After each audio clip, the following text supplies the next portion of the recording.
Good morning, everyone. Good morning. So good to be gathered here this morning from hither and yon for this grand occasion. What a delight and honor it is to join you for this momentous occasion. My name is Reverend Jim Latimer, and I have the honor of serving as the interim minister here, interim pastor here at South Congregational Church, United Church of Christ. On behalf of the church, I welcome you to the steeple and bell, rededication ceremony today. Since the height of our farming days, this church has been the focal point of life in the South Amherst community. Its steeple not only provides the iconic New England look that helps define the South Amherst Common, but also represents a symbol that helps to bind us together as friends and neighbors with a shared history, values, and traditions.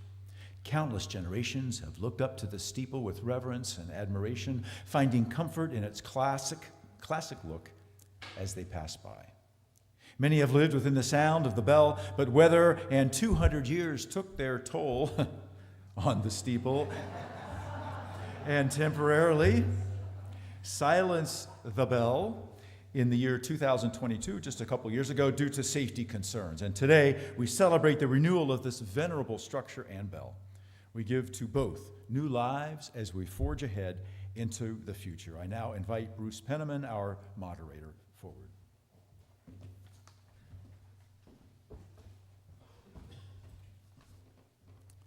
Good morning. As Reverend Jim said, my name is Bruce Penniman. I'm the moderator of South Congregational Church. I want to add my own warm welcome to all of our guests here today and to recognize the Amherst Community Preservation Act Committee, including Sam McLeod and Matt Kane, who are here today, and the Historical Commission. We thank them all for their support and guidance, especially during the early stages of the project. I also want to thank the town councilors for their support. Lynn Griesmer is here today, the town council chair, and Freka Ete, and George Ryan, and Robert Hegner. Thank you for steering us through the contractual arrangements with the town. We also welcome our town manager, Paul Bockelman. Thank you for being here today as well. And we offer a special shout out to Nate Malloy in the Planning Department. Nate was instrumental in helping us navigate the Community Preservation Act grant process and answering all of our questions. Finally, we give a hearty welcome to all of our neighbors and friends. Thank you so much for being part of this celebration. At the conclusion of the ceremony, we all are welcome to tour the building and view many of the displays that we have assembled. You can learn about our 1896 Cassavant organ, which is behind me, hear about our energy project and green initiatives, and if the rain holds off, simply stroll along the paths in our meadow. I now call upon Sheila Rainford to tell us about some of the history behind the steeple and bell.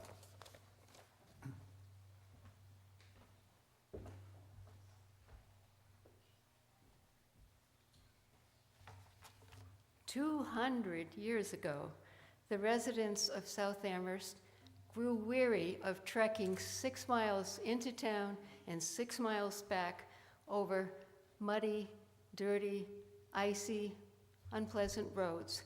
So they wanted a meeting house of their own. So they organized the South Congregational Society with the purpose of building a meeting house for the community and providing a place for worship. Construction began in 1824 using only human power. There were no power tools back then. The builders cut trees from the nearby forest, and they hauled heavy granite boulders from Pelham to build the strong foundation that hasn't moved at all in the 200 years since they built it. The one-story building, constructed in the popular Federal style, was dedicated on November 3rd, 1825. The builders were likely influenced, as were many other communities in New England. And if you drive around New England, you'll see very similar churches. And they had a help yourself book Archer Benjamin wrote a book of how to build your own meeting house. So I'm sure they used it. They also looked at the church in Greenwich, Massachusetts, which was one of the towns now under Quabbin Reservoir. And supposedly it's loosely modeled after that church. We don't know. We believe the steeple was constructed as part of the original one-story meeting house. We do not know the exact date of the installation of the bell. We do know from church records that Nathan C. Dickinson in 1829 was hired by the church to ring the bell for a year for $6 for the year. He did a lot of ringing. The bell is embossed with the words Revere, Boston, but with no date. And it is not listed in the record books of the Revere Foundry, which were officially closed in 1828. In 1974, however, Phil Ives, who was our clerk then and our historian, learned that the authors of the Bells of Paul Revere, his sons and grandsons, were trying to locate and verify the existence of the remaining Revere bells. So he immediately contacted the authors, invited them to South Amherst, and got them to climb up the ladder at the back of the sanctuary and crawl through a little hole up into the belfry to look at the bell, and they did, and they certified it, and it is listed in their book as number 29. The bell rang regularly for nearly 200 years, gathering folks to worship, mourning the fallen. It would ring one time for each year that the person had lived, celebrating events, signaling emergencies. It was the original 911. If you heard the bell, come running, we need your help.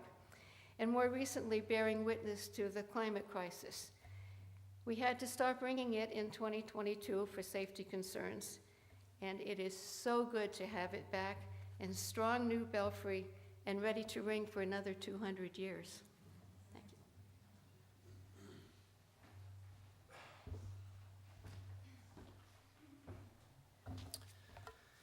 Good morning. I'm Steve Mabey. In March of 2022, Mark Marasco, who's back there, we had just finished walking in the meadow out back here, and I looked up at the steeple and I asked Mark, I said, does it look like the steeple is leaning? And without question, it was listing to the southeast. We immediately got a ladder and went up into the steeple to find a major supporting beam was cracked right through. The bell supports were rotted, and there was ample evidence of water penetration everywhere. Compressed and checked and cracked beams were also clearly evident, and the barrel swayed unnervingly when you climbed into it. Even the weather vane seemed to be teetering dangerously. We immediately called 9 structural engineers, 3 steeplejacks, to see if we could have someone come out and assess the situation. Steeplejacks Steve Quinn and Bill Parrott from Skyline Engineers out on Ashburnham came and immediately took down the weather vane as it was, in their words, nearly ready to topple. But of the engineers that we called, Mike Schaefer of Huntley Associates was ready to provide a thorough assessment of the steeple's structural integrity and develop plans for its restoration. So Mike, you need to come up here.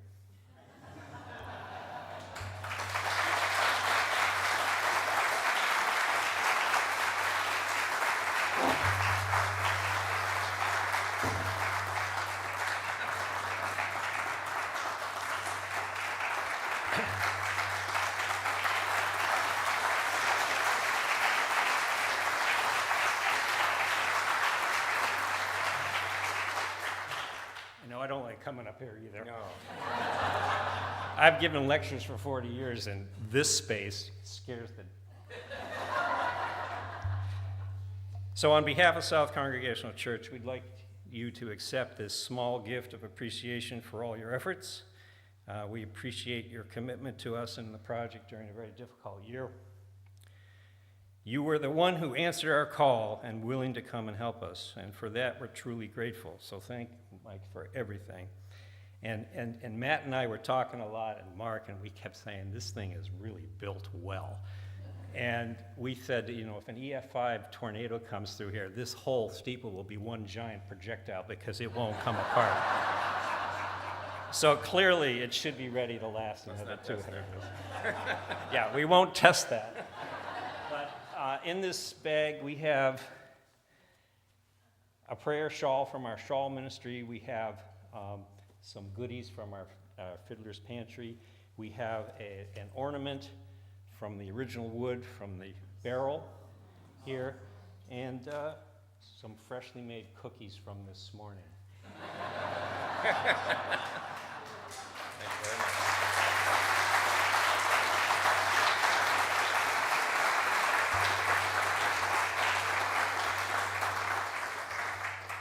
So church records indicate that the first major repair to the steeple was conducted in 1920. The timbers were, quote, renewed and the steeple was painted. And then from 1983 to 84, the building and steeple both went under a major overhaul. John Corbett from Landmark Rigging Company was hired to complete the work on the steeple, and no other work had been done on it for 60 years. Several repairs were made inside the barrel, and the roof that the bell carriage sits on was replaced because of rot. In a newspaper article about the renovation, the steeplejack was reported to have said that the only things holding the steeple together were pigeon droppings. And from 2006 to 2007, a major repair was done again, involving the replacement of rotted rails, pilasters, and bell supports, and also the roof on the barrel was also replaced. Additional reinforcement to the inside of the barrel, however, brought us to the realization that all of this work was somewhat of a patchwork approach, and a major renovation of the entire structure was really needed to address the lurking structural issues and the water penetration issues. And that was Mike's assessment as well. So enter Matt Wilcox from Wilcox Builders.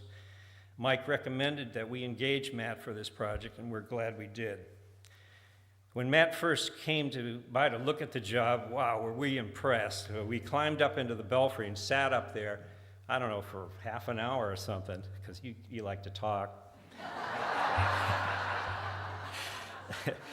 And you explained to us, and you visualized the entire project right there while standing up there in the belfry with Mark and with me. And you were using all kinds of building jargon that we really didn't understand, but we had faith. So Matt, you seemed so animated and excited to tackle the project. Your enthusiasm was contagious. So would you come up, please?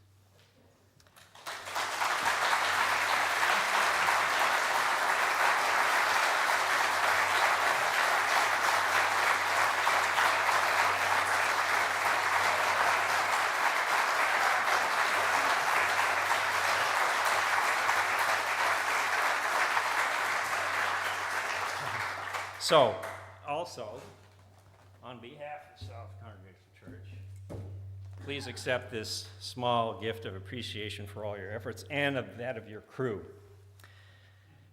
You were an absolute pleasure to work with, always showing patience, answering all the questions that Mark and I had, and everybody else who came by every day. And I'm sure you're going to miss Lee Brightingham and your early morning conversations about NASCAR.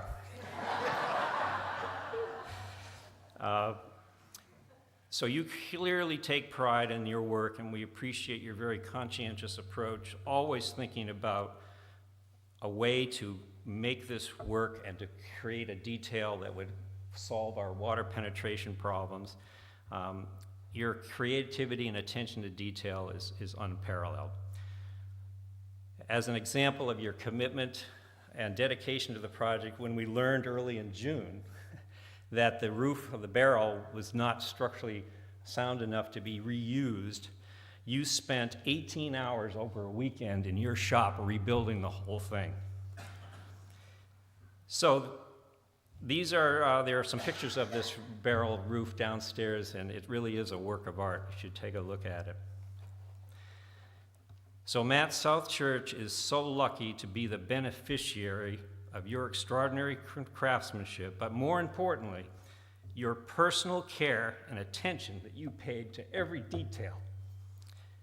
We are grateful to you and for walking us through the door and to complete this project. So thanks.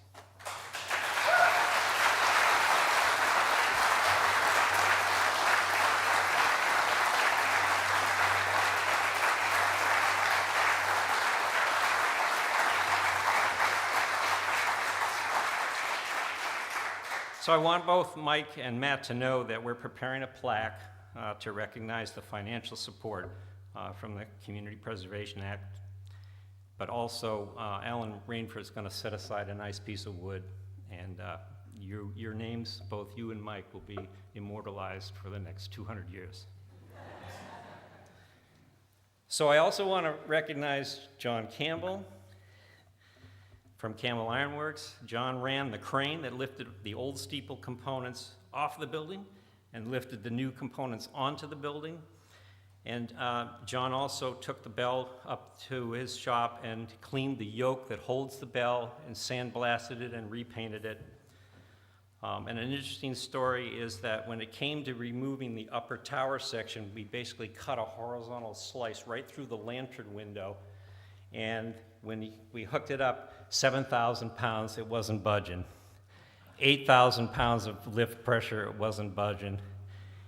9,000 pounds, and Matt's crew was going nuts. He said, I know we cut everything. It's not going anywhere. At 9,800 pounds, it finally lifted off, and then swung it dangerously, well, right over Jim's office, unbeknownst to Jim.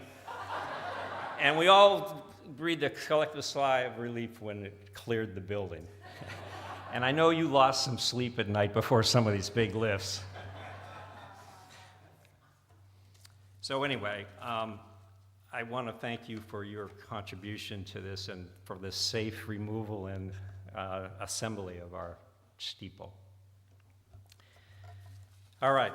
So lastly, I just want to second what Bruce said, that I want to recognize the Amherst Historical Commission and the Community Preservation Act Committee, and Nate Malloy from the Planning Department and our town councilors. We're grateful for the commission and the CPA committee for their support in recommending funding and to the town council for approving appropriation. And thanks to Nate again for answering all of our questions about the administration of this grant. And so on behalf of the members and friends of South Congregational Church, I want to thank you all very much. I now call on Norma to talk a little bit about the relationship of our church with the community.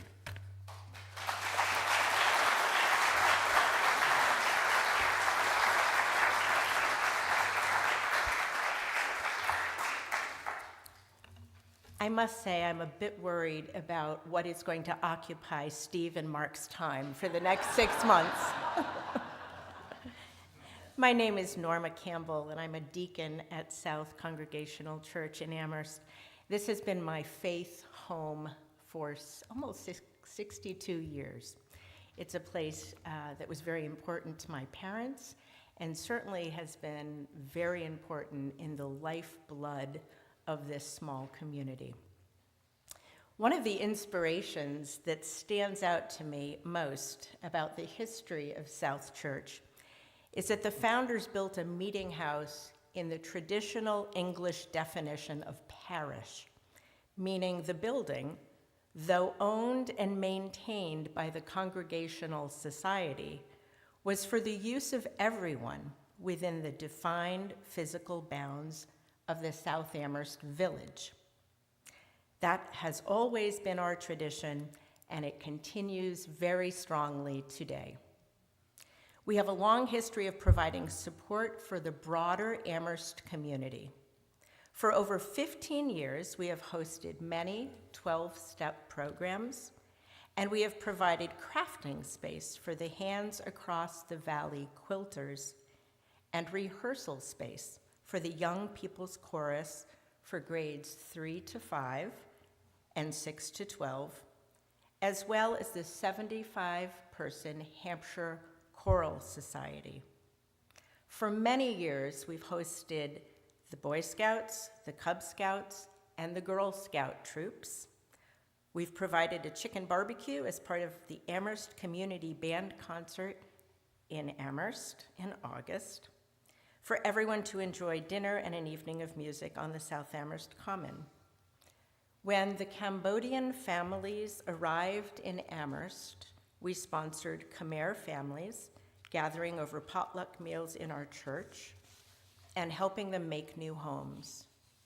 In recent years, during the growing season, we have used South Church as a home base for collecting tons, literally tons, of freshly picked fruits and vegetables from the region and transporting our valley's bounty to Holyoke, making fresh, affordable food available in neighborhood markets. Within our walls, we have produced art shows of local painters, sculptors, photographers, and crafters. We've led many book club discussions and offered many poetry readings, organ recitals, and concerts supporting local musicians. We also have held successful community-wide Easter egg hunts open to all on the Common, affectionately nicknamed Fiddler's Green. Our outreach list is very long. South Church has been active in the community and has a long tradition of providing financial support to over 50 organizations and relief efforts. This funding includes support for housing, families, hunger relief, social justice, youth, disaster relief, and many special appeals. When COVID hit, South Church shifted gears and addressed local needs by planning nearly monthly takeout dinners with half the proceeds distributed equally to the Amherst Survival Center and the Food Bank of Western Mass. These are just a few examples of our interconnection with and dedication to the wider Amherst community. As we rededicate the steeple and bell today, we at South Congregational Church renew our commitment to the vision of our founders, that South Church is not only a place of worship, but also a meeting house open to and for the community. I now call upon the town councilors present to read a special commemoration from our town council.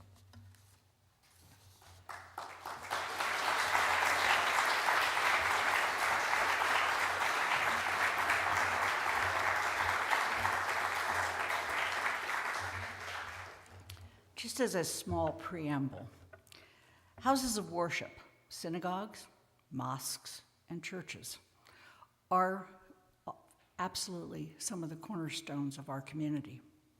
And although we respect the separation of church and state, through the state-regulated and locally funded Community Preservation Act, the town of Amherst was able to contribute to the restoration of the steeple and bell of this beloved building.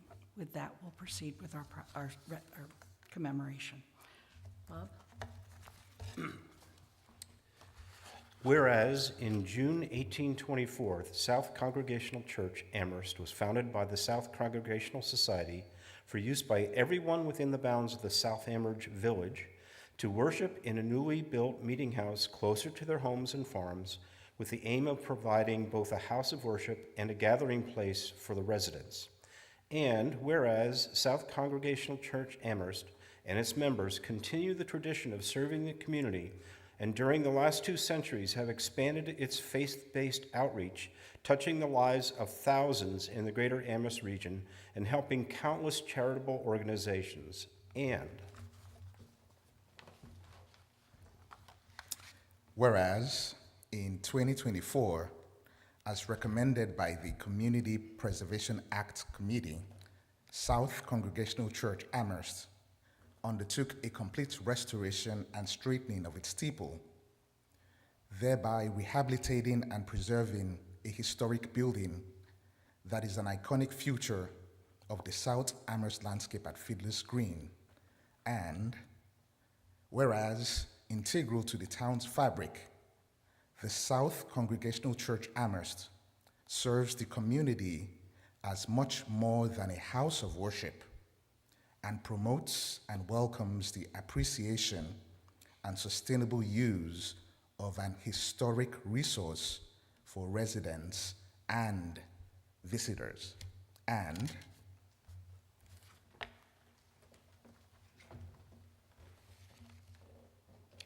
whereas South Congregational Church Amherst celebrates its mission with the help of members and friends from towns throughout western Massachusetts and beyond, forming a community that values openness, social and climate justice, that nourishes intergenerational relationships through care and fellowship, is open and affirming, immigrant welcoming, and a green congregation of the United Church of Christ, seeking to sow the seeds of justice, peace, and love. Now, therefore, be it resolved, we, the Amherst Town Council, do hereby commemorate the 200th anniversary of the South Congregational Church Amherst, and thank the members and friends of South Congregational Church Amherst for their many contributions to the community, and urge other residents to celebrate this milestone in the history of South Congregational Church Amherst and our town. Thank you.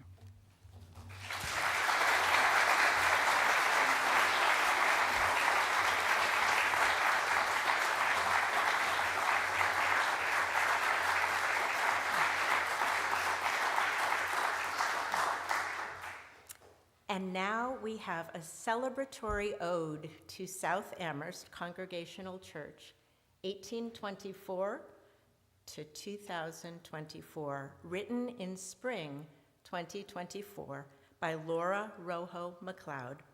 Laura represents the McLeod family, South Amherst residents for 85 years. Laura?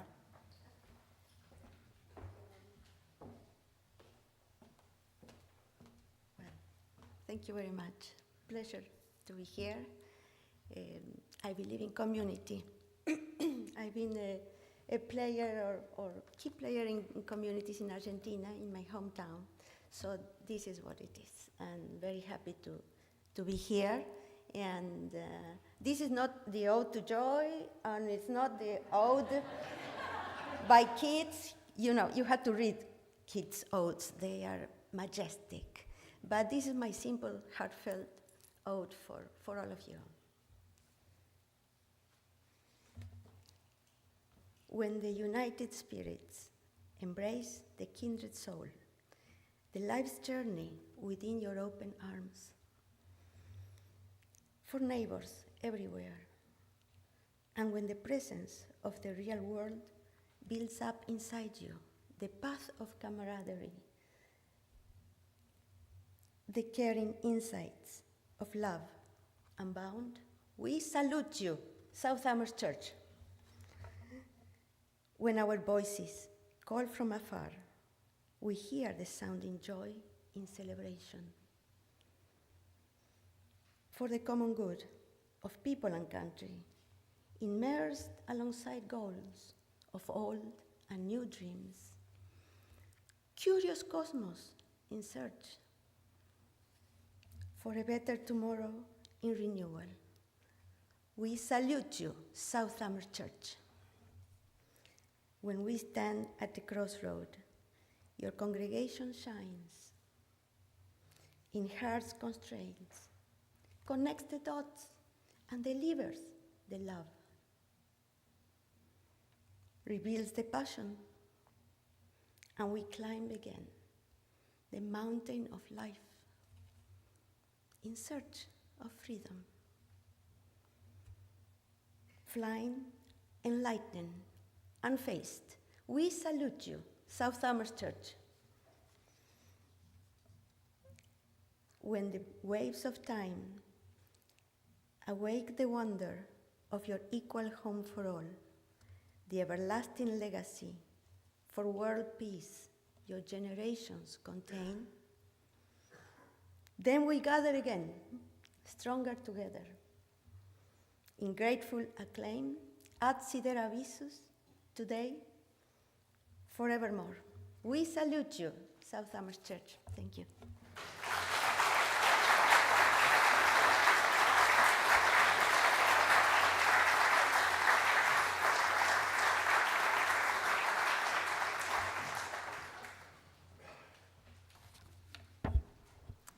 Thank you, Laura, for that beautiful poem. As Norma said earlier, and several people have alluded to, as a meeting place, South Congregational Church has been open to the community for 200 years. As part of our 200th anniversary celebration, we've had a whole series of events open to the community with participants from the community, and including yesterday's reading of Frederick Douglass's What to the Slave is the 4th of July. And it's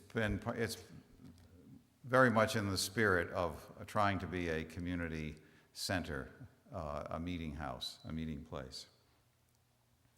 Over the span of 200 years, there have been many changes, yet the church has stood the test of time. It's our hope that the church will be here for another 200 years. I think Pastor Tony Ahlstrom summed up the church's tenure here in the community in an article he wrote in the summer of 1992. I'll paraphrase it slightly. He wrote, "Have you ever looked up at our steeple and thought of the difference between the wind vane and the compass beneath it? The wind vane swivels undecidedly in the breeze. The compass is fixed. The wind vane indicates which way the wind is blowing. The compass tells us where we stand and which way we face.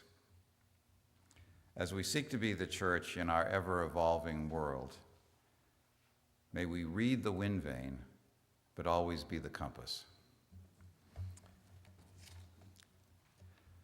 So before we have our final dedication, I have just an announcement about lunch. So there are tables set up in several rooms of the church to accommodate lunch. The Kenseth room downstairs, where the buffet will be served, has 30 seats, but in the rooms on the second floor behind me, there are several tables set up for 100 more. So when you get your lunch, go to the room of your choice and find a seat and enjoy it. It's quite a feast that they've prepared. I want to thank you again for coming, and hope you enjoy some good conversation as well as a good meal after this. And now I'd like to call on Reverend Jim to do the dedication of the steeple and bell.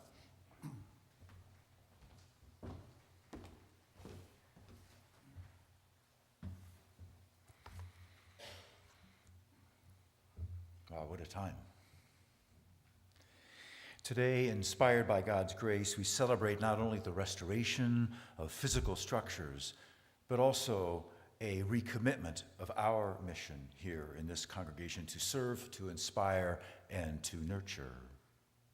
As we dedicate this steeple and bell, let us renew our commitment to being a beacon of hope, a sanctuary of love, and a catalyst for positive change in our community and beyond. Reaching skyward with renewed strength and beauty, we dedicate this steeple and bell within to a renewed awareness of God's unconditional love for all people and beings. Rooted in faith and sustained by hope, we join together with all believers, questioners, and wanderers alike in sowing the seeds of justice, peace, and love. With thanksgiving for our past, celebration for our present, and hope for our future, we dedicate this steeple and bell to the glory of God and to the service of humanity. In God's many names we pray. And the people said,